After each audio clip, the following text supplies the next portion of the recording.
Чекай да направиме профил.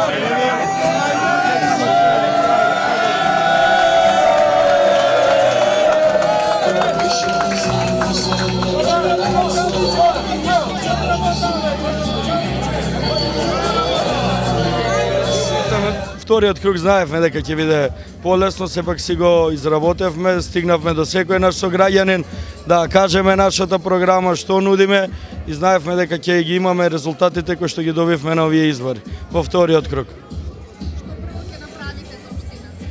Прво, како што ветивме цело време и во првиот и во вториот круг, дека мора општината да почне да соработува со нашите сограѓани, со граѓанскиот сектор од општината. Затоа прво ќе ги имаме тие состаноци и со урбаните заедници и со граѓанскиот сектор, бидејќи не чека правење на буџетот, да може да креираме буџет кој ќе допре до секој наш сограѓани. Понатаму доаѓа зимата, мора да се грижиме и за социјално ранливите семејства, да се одвои дел од буџетот за нив, за да може што подостоинствено да се ја поминати зимата, да им помогнеме и на нив, а понатаму ќе почнеме со реализација на проектите од нашата програма, бидејќи мора да ги реализираме и сите проекти. Кои ќе ви бидат првите 3 проекти? Па за првите 3 се зависност од како ќе идат постапката на превземањата, колку пари се останат, и за мене приоритет пред се градењето на градинките, бидејќи за најмладите мора да се грижиме во нашата општина.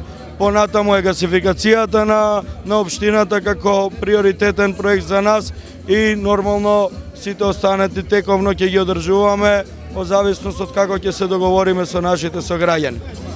Ова што веќе славите овде, значи дека ги имате и првичните резултати, колкава е разликата? Па ги имаме и конечните резултати, разликата е скоро 4000 гласа разлика, така да им се заблагодарам на сите наши сограѓани што учествуваа во изборниот процес, што помогнаа да направиме промената во нашата општина.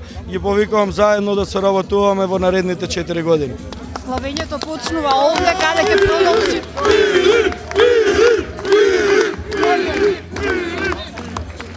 Славењето почнува тука, нормално ќе завршиме со примопредавањето во општината, со администрацијата заедно, за да се почнеме и со работа.